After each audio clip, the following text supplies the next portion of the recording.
கர்த்தருடைய பரிசுத்த நாமத்திற்கு ஸ்தோத்திரம். இன்றைய நாளின் தியானத்திற்கென்று தெரிந்து கொள்ளப்பட்ட வேத வசனம் திவ்ய வாசகனாகிய யோவானுக்கு வெளிப்படுத்தின விசேஷம் 21ஆம் அதிகாரம் 5ஆம் வசனம். வெளிப்படுத்தின விசேஷம் 21:5. சிங்காசனத்தின் மேல் வீற்றிருந்தவர், இதோ நான் சகலத்தையும் புதிதாக்குகிறேன் என்றார். பின்னும் அவர், இந்த வசனங்கள் சத்தியமும் உண்மையுமானவைகள், இவைகளை எழுது என்றார். ஆமென்.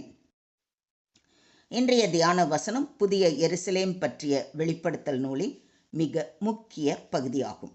இது கடைசி காலங்களில் தேவன் செய்யப்போகும் மறு வாழ்வை குறிக்கும். இந்த வசனத்தின் ஆரம்பத்தில் சிங்காசனத்தின் மேல் வீற்றிருந்தவர் என்று குறிப்பிட்டிருப்பதை கவனியுங்கள்.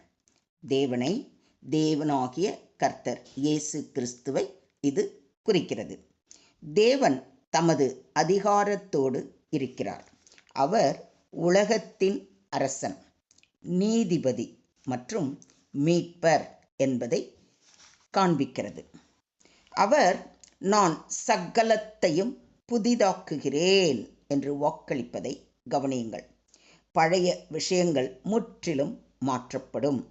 பாவத்தினால் பாதிக்கப்பட்ட உலகம் முற்றிலும் புதிதாகும்.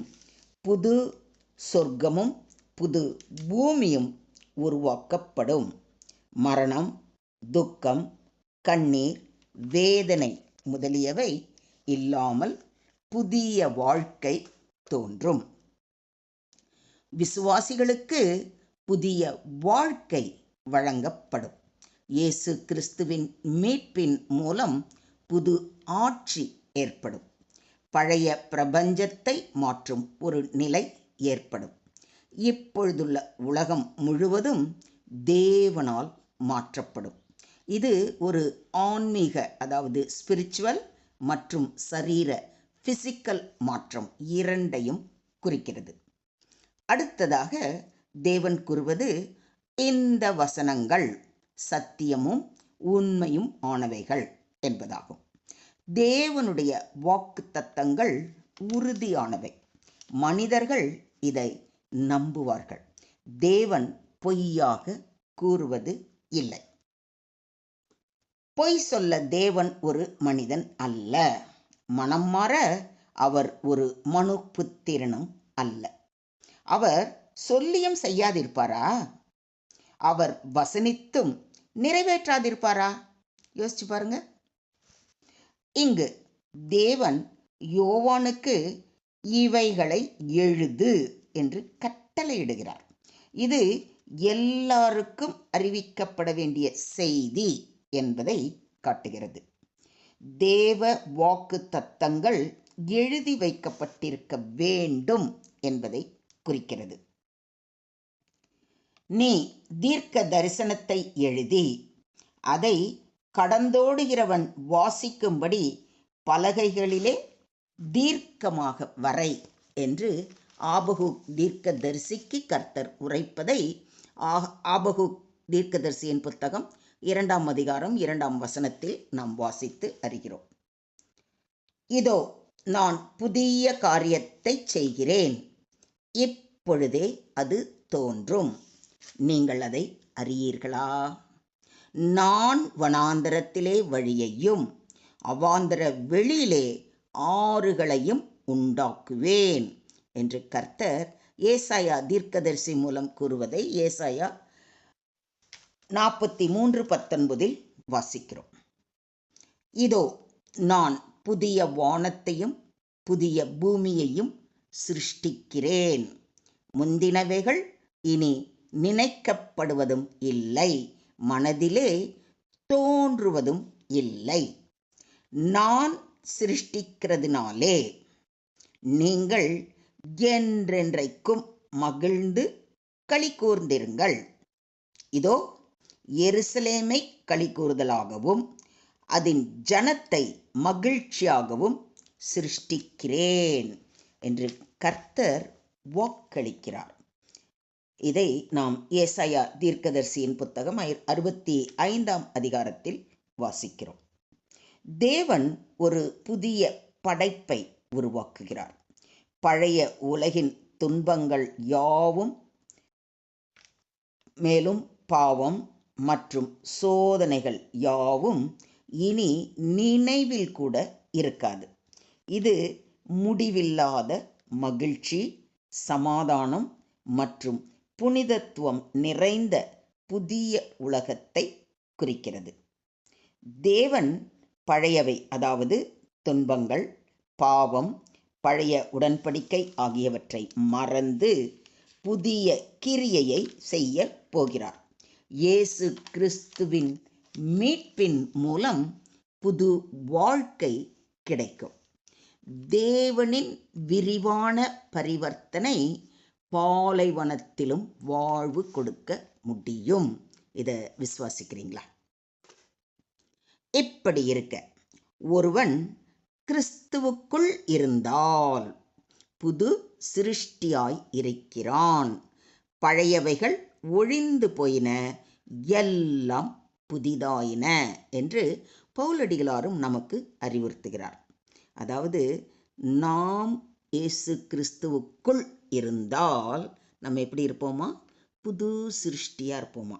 நம்மக்கிட்ட இருக்கிற பழைய பாவங்கள், விரோதங்கள், கோபங்கள், துன்பங்கள் எல்லாம் மறைந்து ஒழிந்து போயிடுமா. எத்தனை அற்புதமான வாக்கு தத்தம் பாருங்க. பாவத்தினால் பழுதடைந்த மனிதன் கிறிஸ்துவின் மீட்பின் மூலம் புதிய மனிதராக மாறுகிறான். பழைய வாழ்க்கை, அதாவது பாவம், குற்ற உணர்வு, ஏமாற்றம் போய் புதிய வாழ்வு கிடைக்கிறது. இது மனிதர்கள் மீதும் இயற்கை மீதும் தேவனுடைய புதுப்பிப்பு செயல்படுவதை காட்டுகிறது. தேவன் அனைத்தையும் அழகாக புதுப்பிக்கிறார். மனிதன் தேவனின் முழு திட்டத்தையும் முழுமையாக புரிந்து கொள்ள முடியாது. ஆனால் இறுதி முடிவில் தேவன் அனைத்தையும் சரியாக புதிதாக செய்வார். இதையும் விசுவாசிக்கிறீங்களா? மொத்தத்தில் இன்றைய திருவசனம் நமக்கு போதிக்கும் பாடம், நமக்கு நித்திய வாழ்வு கிடைக்கப் போகிறது. தேவன் நம்மோடு நேரடியாக இருப்பார். இது மிக பெரிய ஆசீர்வாதம் இல்லைங்களா? இனி இருள், சாபம், மரணம் இருக்காது. நாம் தேவனோடு என்றும் வாழ்வோம். இது நித்திய ராஜ்யம்.